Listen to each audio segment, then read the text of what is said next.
जय आनंद अमृत अजय अभय आदि अनादि अतुल्य अभिराम।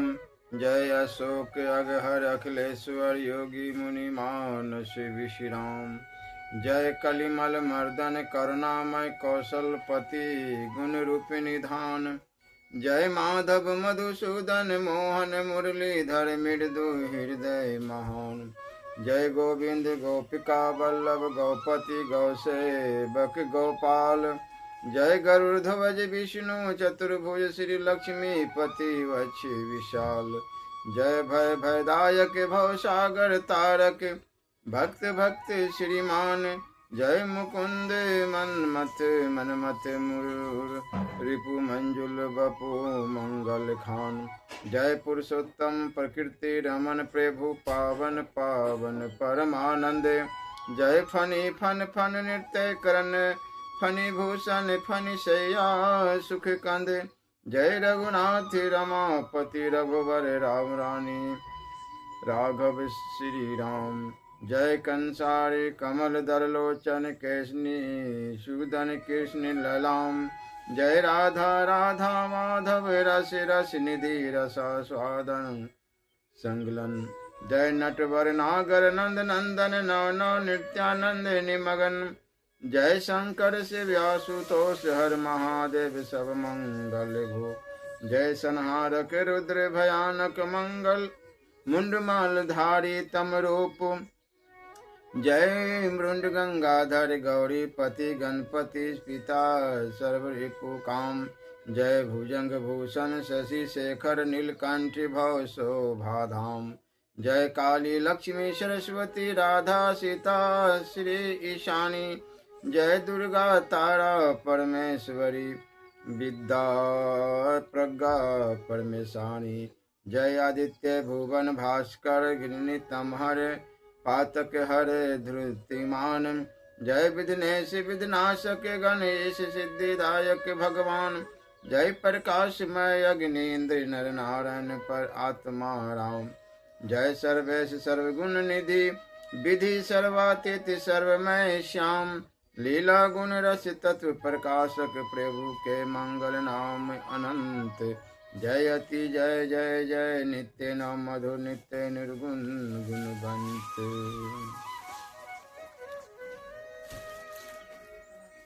व्यर्थ का चिंतन करना, व्यर्थ का भाषण करना, व्यर्थ का दर्शन, व्यर्थ श्रवण, व्यर्थ भ्रमण, भगवान के नाम स्मरण, भगवत लीलाओं के स्मरण और भगवत स्वरूप के स्मरण से व्यर्थ चिंतन दूर होता है। भगवत गुणानुवाद और भगवत नाम कीर्तन से व्यर्थ भाषण निवृत्त होता है। भगवान मूर्ति महात्मा और गुरुदेव के दर्शन करने से व्यर्थ दर्शन दूर होता है। भगवत कथा श्रवण से व्यर्थ श्रवण की निवृत्ति होती है। भगवत सेवा और भक्तजनों की सेवा करने से व्यर्थ भ्रमण निवृत्त होता है। इन 5 बातों से प्रेम में कमी आ जाती है। बहुत ग्रंथ पढ़ना, बहिर्मुख पुरुषों की बनाई पुस्तकें पढ़ना, बहिर्मुख पुरुष का संग करना, किसी भी व्यक्ति में अतिशय आसक्त होना, उपदेशक बनना, काम क्रोध लोभ मोह मत्सर और मद सर्वदा त्याज्य है। इनकी निवृत्ति के उपाय इस प्रकार है। काम उपासना से, क्रोध सत्संग से, मोह एकांतवाद से, लोभ त्याग से, मत्सर किए हुए कर्म को ईश्वर अर्पण करने से और मद भिक्षा वृत्ति से निवृत्त होता है।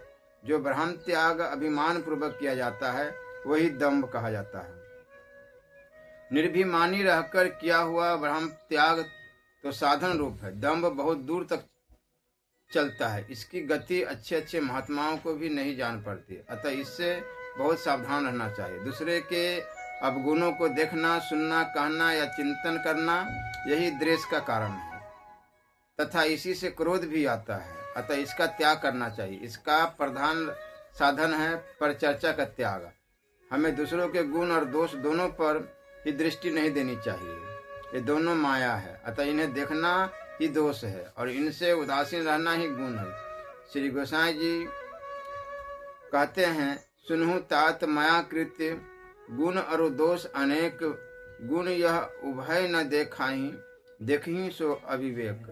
काम से तृष्णा हुई है, तृष्णा को ही लोभ कहते हैं, और लोभ से ही इच्छा होती है तथा इच्छा में विघ्न पड़ने पर ही क्रोध आता है। अतः निरीक्षित व्यक्ति ही अक्रोधी हो सकता है। वाणी, नेत्र, हाथ और पैरों की चंचलता मूर्खता का लक्षण है। अतः इन चारों प्रकार की चंचलताओं का त्याग करो। इनमें से एक का भी होना मूर्खता का चिन्ह है। जिसमें चारों हो वह तो महामूर्ख कहा गया है। संक्षेप में इसका विवरण इस प्रकार है। वाक चांचल्य, जोर जोर से बोलना, अधिक बोलना अथवा बिना प्रयोजन के बोलना। नेत्र चंचल, इधर उधर या ऊपर नीचे देखना। हस्ताचल, तिनका तोड़ना या पृथ्वी पर लिखना। पाद चंचल, पैर हिलाना अथवा बढ़ेंगे ढंग से तो चलना। साधन के प्रधानतः अच्छा भिन्न विघ्न है। अति भाषण, अति परिश्रम, अति भोजन, संसारी नियमों में बंधना, दुष्टों का संग और लोभ, अधर्म से कमाई करना भी लोभ के अंतर्गत ही है। किसी को हानि करानी हो तो उसे क्रोध करा दो। क्रोध से तप नष्ट हो जाता है। अपने कर्म को छोड़कर दूसरे के कर्म में लग जाना भी प्रमाद है। यह रजोगुण से होता है। अतः रजोगुणी से तो तमोगुणी ही अच्छा है। यह तो मूर्ख होता है। अतः सात्विक पुरुष पर उसका कोई प्रभाव नहीं पड़ता। रजोगुणी के संग से वृत्ति खराब हो जाती है। अतः उसका संग सर्वथा त्याज्य है। अनात्मा का चिंतन करना अथवा दूसरे के गुण दोषों का विचार करना या दूसरों की समालोचना करना ही राग द्वेष है। जिस विषय का चिंतन होता है वैसा ही मनुष्य बन जाता है। अतः किसी की निंदा या पाप का चिंतन नहीं करना चाहिए। काम, क्रोध, लोभ, मोह ये जीव के प्रधान शत्रु है। अतः इनसे सर्वदा बचना चाहिए। ज्ञान, भक्ति, वैराग्य आदि सभी को नष्ट कर देते हैं। कहा भी है कि काम बिगाड़े भक्ति को, ज्ञान बिगाड़े क्रोध, लोभ विराग बिगाड़े ही, मोह बिगाड़े बोध। अधिक सोना, अधिक बोलना और अधिक खाना, ये तीन बातें अधिकतर संसारी पुरुषों में होती है। यदि ये तीन बातें छोड़ दी जाए तथा और कोई साधन न भी किया जाए तो भी सत्वगुण आ जाएगा। इनकी अथवा इन 6 बातों को त्यागने से भी सत्वगुण की वृद्धि हो सकती है। विशेष भोगों में लगना, संसारिक पुरुषों से प्रेम करना, बहुत बोलना, बहुत खाना, बहुत सोना, आपस में हंसी मजाक करना। राग से क्रोध होता है। अतः राग को निवृत्त करना चाहिए। जिस प्रकार धुएं से आग, दर्पण के मैल से प्रतिबिंब और झिल्ली से गर्भ ढका रहता है, वैसे ही राग से क्रोध आच्छादित होता है। यहाँ ये तीन प्रकार के प्रकृति के पुरुषों की दृष्टि से दिए गए हैं। तमोगुणी पुरुष का क्रोध धुएं से छिपी आग के समान है। जैसे आग फूंक मारने से ही प्रज्वलित हो उठती है, वैसे ही तमोगुणी पुरुष का क्रोध सहज ही प्रकट हो जाता है। रजोगुणी पुरुष का क्रोध मल से आच्छादित दर्पण के प्रतिबिंब के समान है। इसके प्रकट होने के लिए थोड़ा प्रयत्न करना पड़ता है। और सत्वगुणी पुरुष का क्रोध झिल्ली में छुपे गर्भ की तरह है, जो एकाएक प्रकट नहीं होता, प्राय अंतःकरण के भीतर ही रहता है। राग तो केवल भगवान या आत्मा में ही होना चाहिए और कहीं नहीं। आजकल के ज्ञानी और भक्त अभ्यास या भजन की आवश्यकता नहीं समझते, किंतु घर के धंधे को छोड़ नहीं पाते। ज्ञानी उसे अंतःकरण का धर्म बतलाकर और भक्त भगवान का काम कहकर करते रहते हैं। इसी प्रकार कर्मकांडी अपने कर्म निष्ठा के अभिमान में डूबे रहते हैं। इसी से इन तीनों का पतन होता है। जिसमें ये 10 गुण हो उन्हें पापी समझना चाहिए। चोरी, हिंसा, बेविचार, झूठ, चुगली, परधन की इच्छा, पराया अनिष्ट चिंतन, अश्लील भाषण, असंबद्ध प्रलाप और देहाभिमान। निंदा करने वाले की अपेक्षा निंदा सुनने वाला अधिक पापी होता है। थोड़े दिन भी निंदा सुनता रहे तो अंतःकरण मलिन हो जाता है। निंदक, हिंसक और सठ, इन 3 के प्रति क्रोध न करे। ये 6 बातें साधक का पतन कर देने वाली है। गुरु को मनुष्य समझना, भगवान के विग्रह में पाषाण वृद्धि करना, मंत्र को केवल शब्द समझना, चरणोदक को सामान्य जल जानना, महाप्रसाद को केवल अन्न मानना, साधु की जाति पर दृष्टि रखना, उसका प्रेम न देखना। जब तक विषयों में भोग वृद्धि है तब तक सुख नहीं। संसार में सद्बुद्धि होने से ही संसार में सुख जान पड़ता है। जब उपास्य देव में सद्बुद्धि हो जाती है तो संसार में सुख नहीं रहता। संशय बुद्धि वालों को तो न संसार में सुख है और न उपास्य देव में। जब तक विषयों से पूर्ण विरक्ति नहीं होती तब तक उपास्य देव में पूर्ण आसक्ति भी नहीं होती।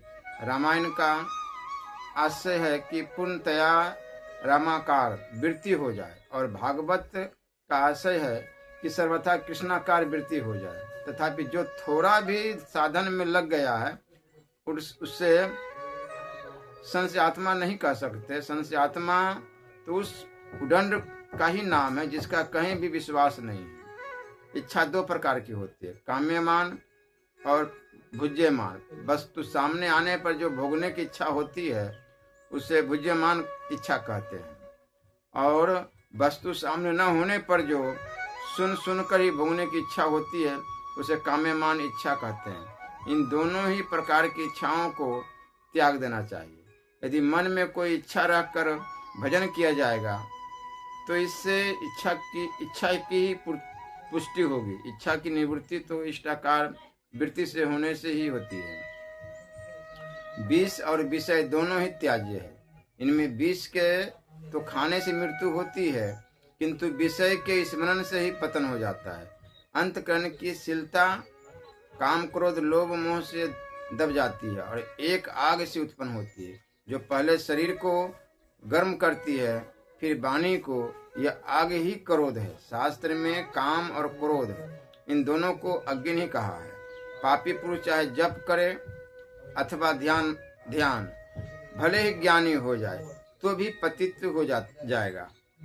पापी का उद्धार किसी प्रकार नहीं हो सकता। अतः पापात्मा से सदा दूर रहो। मांगने से 5 चीजें चली जाती हैं, लज्जा, लक्ष्मी, धी, बुद्धि तथा ज्ञान और सम्मान। अतः कभी कोई चीज मांगो मत। मन के 3 दोष मुख्य है, इनसे छूटने का यथा साध्य प्रयत्न करना चाहिए। वो है तृष्णा। द्वेष और क्रोध की तरह तरह के तुच्छ विषयों की आशा रखना तृष्णा है। दूसरों के दोषों पर दृष्टि रखने से द्वेष बढ़ता है और अपनी किसी इच्छा में बाधा होने से क्रोध आता है। अतः आशा, दोष, दृष्टि और इच्छाओं का त्याग से इनका त्याग भी हो सकता है। पर निंदा, मिथ्या भाषण और कटु भाषण ये वाणी के दोष है। यथासंभव इन्हें दूर करने का प्रयत्न करना चाहिए। चोरी, व्यभिचार और हिंसा ये शरीर के दोष है। इनसे भी सर्वदा बचते रहना चाहिए। संसार में मुख्य रोग है राग और वह दूर भी राग से ही होता है। सांसारिक वस्तुओं में राग होना ही मोह है। इसकी निवृत्ति का साधन है भगवत प्रेम। धर्म या कर्म कांड में जो राग होता है उसे श्रद्धा कहते हैं। अब भगवान में जो राग होना ही प्रेम है। जब तक भगवान से अतिरिक्त कोई और वस्तु दिखाई देती है तब तक पूर्ण प्रेम नहीं कहा जा सकता। जब केवल भगवान ही रह जाए तभी पूर्ण प्रेम समझना चाहिए। चित्त जो है 6 जगह जाकर फंस जाता है। भोजन, वस्त्र, धन और स्त्री में मुख्य रूप से तथा 5वां स्थान है। और शास्त्र में गौण रूप से जो चित्त इस 6 स्थान में न फंसे उस पर विश्वास किया जा सकता है। ब्रह्मचर्यमय जीवन परम पुरुषार्थमय जीवन है। जो भक्त ब्रह्मचर्य धारण कर शेष रात्रि में ध्यान भजन का अभ्यास करता है उसे प्राप्त काल स्नान करने की आवश्यकता नहीं है। भोग बुद्धि को नष्ट कर देगा, उसे उखाड़ कर फेंक देना ही उत्तम ब्रह्मचर्य है। वासनाओं का मुख्य कारण भोग बुद्धि ही है। अतः ब्रह्मचारियों को सावधान होकर उसका निराकरण करना चाहिए। प्रत्येक इंद्रिय का अपना अपना ब्रह्मचर्य है। अच्छी बातें कहना वाणी का ब्रह्मचर्य, अच्छी बातें सुनना कानों का ब्रह्मचर्य और अच्छी चीजें देखना आंखों का ब्रह्मचर्य। इन सब इंद्रियों को बस में रखकर ब्रह्मचर्य पालन करना चाहिए। इंद्रियों को स्वच्छंद रखना ठीक नहीं, इसलिए श्री सूरदास जी ने अपनी आंखों को फोड़ लिया था। आजीवन ब्रह्मचर्य पालन करने की इच्छा वाले व्यक्ति को यह ढूंढ प्रतिज्ञा कर लेनी चाहिए कि मैं जीवन प्रयत्न किसी भी प्रकार ब्रह्मचर्य खंडन नहीं करूंगा तथा प्राणपण से इन नियमों का पालन करूंगा। 8 प्रकार के मिथुनों का सर्वथा त्याग है। स्त्री का संकल्प ही न करना, स्त्री या स्त्री चित्र का जहाँ तक बने दर्शन ही न करना। यदि एक बार भूल से दृष्टि चली जाए तो उधर से तत्काल हटा लेना चाहिए और दूसरी बार भूल कर भी उधर न देखना। स्त्रियों के भगवती स्वरूप समझना। स्त्री संगियों का संग न करना, एकांत में किसी भी स्त्री से भाषण न करना, किसी भी जीव को मिथुन करते न देखना। वीर्य, प्राण और मन, इन तीनों का परस्पर बहुत घनिष्ठ संबंध है। इनमें से एक के स्थिर होने से तीनों स्थिर हो जाते हैं। इसी से शास्त्रों में ब्रह्मचर्य पालन पर बहुत जोर दिया गया है। ब्रह्मचारी को इन 21 नियमों का यथासंभव सर्वदा पालन करना चाहिए। कब्ज कभी मत होने दो। यदि की हालत न हो तो थोड़ा सा जल पीकर सूर्य स्वर चला दो और बाएं स्वर से को बंद कर दो। मैदा यदि गरिष्ठ वस्तु है तथा चाय यदि कब्ज करते हैं, अतः इनसे बचना चाहिए। अत्यंत आवश्यक कार्यवश रोगी या सेवक यदि के सिवा और किसी व्यक्ति को कभी स्पर्श न करो। कभी किसी को गाली मत दो। बाल, कपड़े, बूट यदि का शौक कभी मत करो, क्योंकि ऐसा करने से शरीर, मन, बुद्धि किसी की भी उन्नति नहीं होती तथा काम वासना की प्रवृत्ति बढ़ती है। जिस चीज से तुम्हारे स्वास्थ्य और बल की वृद्धि हो उसी का सेवन करो। रस इंद्रिय की तृप्ति के लिए कोई चीज मत खाओ पियो। इत्र, फुलेल आदि सुगंधित पदार्थ का सेवन केवल औषधि के लिए कर सकते हो, शौक के लिए नहीं। प्रतिदिन नियमानुसार व्यायाम करो, इससे अवरुद्ध भोजन भी पच जाता है। प्रतिदिन दातुन करनी चाहिए, नहीं तो दांत खराब हो जाते हैं और उनका पाचन शक्ति पर भी बहुत बड़ा प्रभाव पड़ता है। त्वचा संबंधी रोगों से बचने और शरीर की गर्मी को शांत रखने के लिए प्रतिदिन स्नान करना बहुत आवश्यक है। अपने विचारों को दिन भर और रात्रि भर पवित्र रखने के लिए प्राप्त शाम दोनों समय संध्या उपासना करना परम आवश्यक है। रोगाणुओं को नष्ट करने के लिए जल, वायु और अन्न की शुद्धि के लिए तथा परोपकार की भावना को स्थिर रखने के लिए हवन भी करना भी अत्यंत आवश्यक है। मांस और शराब का सेवन तो विपत्ति के समय भी नहीं करना चाहिए। रात को रसदार शाक और दही खाना अच्छा नहीं। ब्रह्मचर्य पालन के लिए इमली आदि खटाई, तेल, लाल मिर्च, प्याज, लहसुन और गर्म मसालों का त्याग भी अत्यंत आवश्यक है। दोपहर के भोजन के पश्चात 15 मिनट विश्राम करना चाहिए तथा शाम काल के भोजन के पश्चात आधा घंटा घूमना चाहिए। दिन में कभी नहीं सोना चाहिए, किंतु यदि रात को अधिक जागना पड़े तो जितनी देर रात में निद्रा भंग हो उससे आधा दिन में सो सकते हो। सोने से पहले लघु शंका से निवृत्त हो लेना चाहिए। अधिकतर दाईं करवट से ही सोना चाहिए।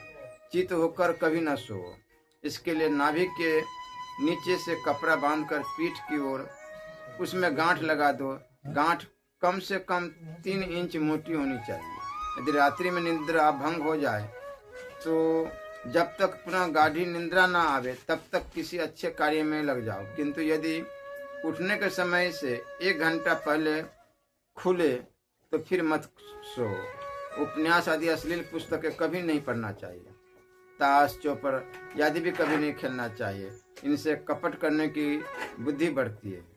इसके स्थान पर अपने मकान के आसपास की फुलवाड़ी को साफ करने का भी काम कर सकते हो। नाटक, सिनेमा आदि कभी मत जाओ। इनमें भाग लेना तो और भी अधिक हानिकारक है।